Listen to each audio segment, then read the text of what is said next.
ইউটিউবে বহুদিন পর, এখন সময় পাই না খুব একটা, সেজন্য আসাও হয় না। তো একটা ভালো জিনিস পেয়েছি।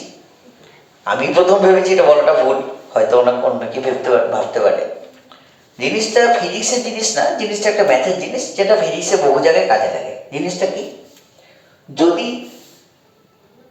√1 বলি তাহলে সেটা 1, √2 বললে 1.414, √3 বললে 1.732, √4 বললে 2, √5 জানি না, √6 জানি না, এই দুটো গুণ করবো, ঝামেলার বিষয়।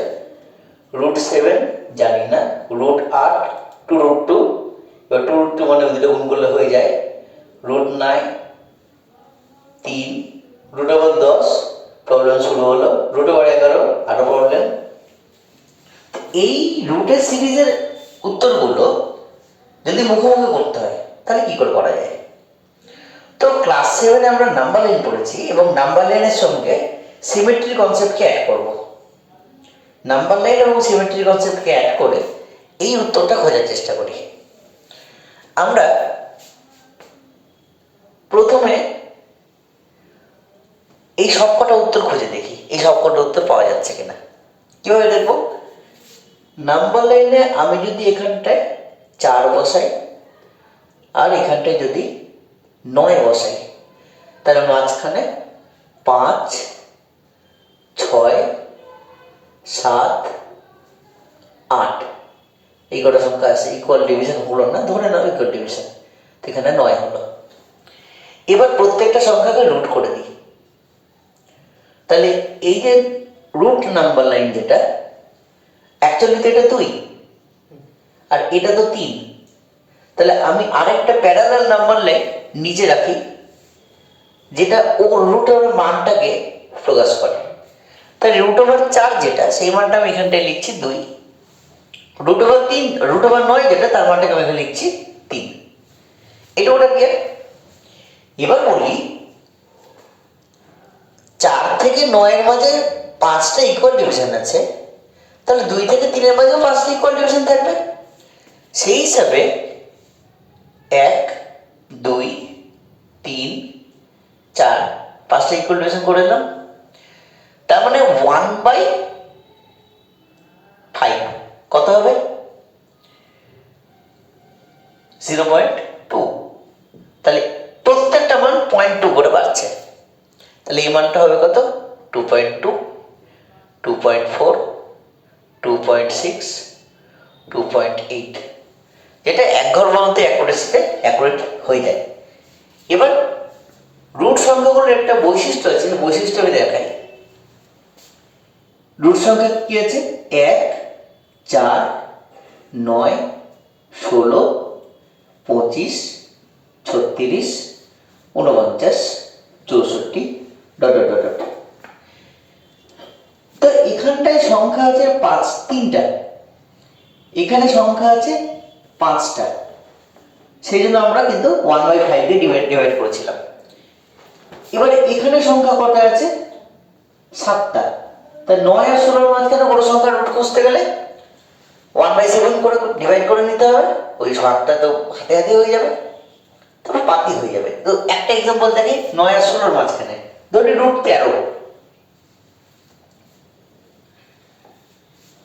তাহলে এখন আর অত ভাঙবো না, এখানে 9 আছে, এখানে 16 আছে, তাহলে কত ডিভাইড করতে হবে? 1/7।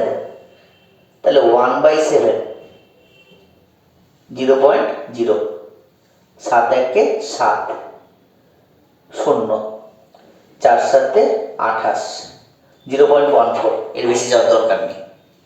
এবার আমি কত করছি? 13, 9 পরে 13, 10 11 12 13, 4 ঘর। তাহলে এটা 4 ঘর দূরে আছে।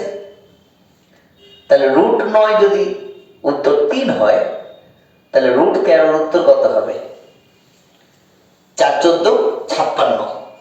তো √13 উত্তর হবে 3.56 বা 3.5 বা 3.6 এর কাছাকাছি। তাহলে ক্যালকুলেটরে √13 করে দেখি। √13 3.6 মিলে গেছে, প্রায় কাছাকাছি। এটাকে অ্যাপ্রক্সিমেটলি আমরা 3.6 লিখতে পারি। হলো? আচ্ছা, এবার তাহলে পরের রেঞ্জটা দেখি। 16 থেকে 25 এখানে ভাগ হবে কত? 9 দিয়ে। যেহেতু আমরা অ্যাপ্রক্সিমেট করেছি, ওখানে অ্যাপ্রক্সিমেট রেজাল্ট ধরতেই হবে, কিছু করার নেই। 16 থেকে 25 সংখ্যা কত? 9। তাহলে 16 থেকে 25 এর মধ্যে যে কোনো একটা সংখ্যা ধরি। কত ধরবো? 16 থেকে 25 এর মধ্যে মৌলিক সংখ্যা ধরি, 23 ধরি। 23। তাহলে এখানে আছে 16, এখানে আছে 25, মাঝে 9টা ইকুয়াল ডিভিশন করতে হবে। তাহলে প্রত্যেকটা ডিভিশন কত দূরে? 1/9 দূরে। তাহলে 1/9 মানে কত? 1/9 মানে 0, 9 একে 9, 0, 9 একে 9, আর দরকারি নেই করা 0.11। তাহলে আমাকে কত দিয়ে বের করতে হবে? √23 বের করতে হবে।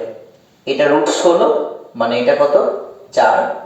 এটা √25 মানে এটা কত? 5। চাই কত? √23।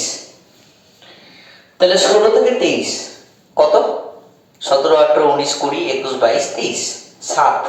তাহলে এর মধ্যে গ্যাপ আছে কত? 7টা। তাহলে 7-এর সঙ্গে এটা গুণ করি, কত হবে? 0.77। তাহলে এর উত্তরটা হবে 4.77। এবার ক্যালকুলেটর দিয়ে মিলানোর পারা। √23 4.79 একটু আলাদা হচ্ছে, প্রথম সংখ্যাটা মিলে যাচ্ছে। তাহলে ক্যালকুলেটর দিয়ে পাওয়ার ভ্যালু কত? ক্যালকুলেটর দিয়ে পাওয়ার ভ্যালু হলো 4.79। এবার এটা এক্সাক্ট না মেলার কারণ কি? এক্সাক্ট না মেলার কারণ আমি 2 ঘর ধরেছি। আমি যদি আরো ঘর ধরতাম, এটা আরো আসতো, তখন এক্সাক্ট মিলত। আমার তো এক্সাক্ট লাগবে না, আমার তো অ্যাপ্রক্সিমেটলি মান জানতে লাগবে। তাই এভাবে যদি আমি এগোতে থাকি, আমরা যে কোনো জায়গায় কাজ করতে পারবো। 25 থেকে 36 মাঝে কটা গ্যাপ আছে? মাঝে 11টা গ্যাপ আছে। তাহলে এখানটাতে কোনো সংখ্যা আমি যদি বের করতে চাই, তাহলে কত করতে হবে? 11 দিয়ে ভাগ করতে হবে। তাহলে আবার একটা সংখ্যা লাইন টানি। এখানে কত দেব? এখানে 25 দেব, এখানে 36 দেব। 25-এর রুট কত? 5। 36-এর রুট কত? 6। মাঝে কটা ডিভাইড? মাঝে 11টা ঘরের ডিভাইড আছে। তো এবার যে কোনো একটা সংখ্যা হবে, একটা মৌলিক সংখ্যা ধরি 29। তাহলে এখানে থাকবে √29। তাহলে 11 দিয়ে ভাগ করতে হবে, তাহলে 1/11। তাহলে 1/11 করে দেখি। 1 0.0 মিলল না, আবার 0.0। 9 11 99, আবার 1, আবার 0 দিয়ে দশমিকের জন্য 0 এর জন্য 0, আবার 9 11 99 রিপিট হচ্ছে। তাহলে 0.091 0.091। তাহলে 0.091। 25 থেকে 29 ক ঘর? 26, 27, 28, 29, 4 ঘর। তাহলে ইন্টু 4 করতে হবে। 4 একে 4, 4 9 36, 0.364।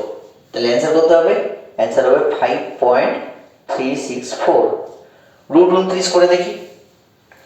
√29 5.38। ওই তো প্রথম সংখ্যাটা মিলে যাচ্ছে, কারণ আমরা যেহেতু অ্যাপ্রক্সিমেট করছি, পুরোটা তো ধরছি না, সেই জন্য আমার রুটের ক্যালকুলেটেড অ্যান্সার আসছে কত? ক্যালকুলেটেড অ্যান্সার আসলো 5.385। এক্সাক্ট মিলবে না, কিন্তু আমি যদি 2 ঘর অবধি ধরি, 5.3 5.3 মিলে গেছে। 4.7 4.7 মিলে গেছে। আমরা এখানটা তো 1 ঘর পর্যন্ত ধরছি, 1 ঘর পর্যন্ত এটা অ্যাকুরেট অ্যান্সার দিতে পারে এই মেথড। তো এইভাবে আমাদের যদি একটা, দেখ এখন তো কম্পিটিটিভ এক্সামের সময়, এবার কম্পিটিটিভ এক্সামে আমাকে যদি এমসিকিউ উত্তরের কাছে পৌঁছালে উত্তর পেয়ে যাওয়া যায়, তো অ্যাপ্রক্সিমেট একটা রেজাল্ট পেলেই হলো, অ্যাপ্রক্সিমেট রেজাল্ট দিয়ে অ্যান্সার হয়ে যাবে। এবার বর্গমূলের যে প্রথাগত পদ্ধতি, সেই পদ্ধতিতে এরকম একটা সংখ্যা বর্গমূল বের করতে যত সময় লাগবে, এটা দিয়ে অনেক ইজিলি যাচ্ছে অঙ্কটা হবে। আর তাছাড়াও সব কিছু তো পরীক্ষার জন্য করতে হয় না, একটু ভালো লাগার জিনিস বলে একটা ব্যাপার আছে। সংখ্যা রেখা ক্লাস 7-এর কনসেপ্ট, ক্লাস 7-এর কনসেপ্ট দিয়ে জাস্ট সিমেট্রি দিয়ে এভাবে বর্গমূল বের করা যায়, জিনিসটা আমাকে খুব সুন্দর লেগেছিল, তাই শেয়ার করলাম। ঠিক আছে? তো এরকম ভিডিও যদি ভালো লাগার মতো কিছু যদি থাকে, এরকম যদি পাই, জানি না এটা আর কোথাও হয়েছে কিনা, অবশ্যই হবে, কারণ ম্যাথমেটিক্স নিয়ে তো আমি চর্চা করি না, আমি তো ফিজিক্স নিয়ে চর্চা করি। তো ম্যাথের একটা জিনিস যেটা ফিজিক্সে খুব কাজে লাগে সেটা দেখালাম। যদি ভালো লাগে তাহলে এটা অন্যদের সঙ্গে শেয়ার করো, তাদেরও খুব ভালো লাগবে, কারণ এটা খুব কাজের একটা জিনিস, কারণ এটা খুব প্রবলেমেটিক এই রুটের মানগুলো মনে রাখা। তো বেশি তো কাজে লাগে না, এইটা খুব কাজে লাগে, এই সংখ্যাগুলো খুব কাজে লাগে, এটা মেইন। আমার এগুলো সংখ্যা ডাইরেক্ট মনে রাখতে হবে, যেমন এটা দিয়ে ডাইরেক্ট এটা মনে রাখা খুব ইজি, এটাই মেইন দেখানোর ছিল। ঠিক আছে, তো আজকে ভিডিও বেশি বড় করছি না, আজকে এইটুকুই।